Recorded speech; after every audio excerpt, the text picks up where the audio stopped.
আমরা কি আমাদের পুরো লাইফটাকেই ভাগ্যের উপরে ছেড়ে দিয়েছি নাকি আমাদের এই লাইফটাকে নিয়ে অনেকেই ব্যবসা শুরু করেছে? একবার একটু ভাবুন, বাংলাদেশের ঢাকা, চট্টগ্রাম কিংবা সিলেটের অনেক ভবনের এমন একটা অবস্থা তৈরি হয়েছে যেখানে যদি কোনো একভাবে বাই চান্স ৭ মাত্রার ভূমিকম্প হয় তাহলে ম্যাক্সিমাম ভবনই কিন্তু ধসে পড়বে। এখন প্রশ্ন হলো যে এই যে ম্যাক্সিমাম ভবন ধসে পড়বে এটা কি ভাগ্যের উপরে ছেড়ে দিলে হবে? একটুখানি যদি আপনি চিন্তা করেন, এই যে ভবনগুলো তৈরি হচ্ছে সেগুলোর হয়তোবা ফাউন্ডেশন ৫ তলার, সেটাকে ৭ তলা, ৮ তলা বা অনেকে আবার ১০ তলাও করে ফেলছে। এবং আমরা কিন্তু এর আগে অনেক রিপোর্টও পেয়েছি যেখানে রডের বদলে সেখানে বাঁশ দিয়েই ভবন নির্মাণ করে ফেলছে।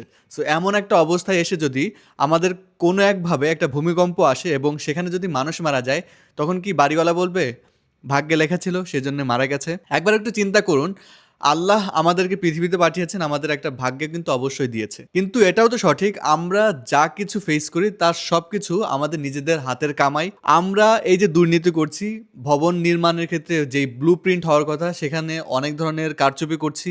যেই ধরনের ইকুইপমেন্ট ইউজ করার কথা সেগুলো ইউজ না করে অন্য ইকুইপমেন্ট ইউজ করছি জাস্ট খরচ কমানোর জন্য, এবং এইটার ফলে ভবিষ্যতে যে সকল আবাসিক ভবনে যারা থাকবে তাদের উপরে যে এটার কতটা নেগেটিভ এফেক্ট পড়বে সেটা নিয়ে কিন্তু কেউ ভাবছে না। এখনই আমাদের উচিত এই বিষয়গুলো নিয়ে ভাবা, যাতে করে এই যে অনেক ভবন ব্যবসায়ীরা তারা নিজেদের স্বার্থ হাসিলের জন্য আমাদের জীবনকে বাজি রাখছে এবং এটার কারণে অনেক মানুষের যে জীবন হুমকির সম্মুখীন হচ্ছে সেটা নিয়ে কিন্তু এখনই আমাদের সোচ্চার হওয়া উচিত।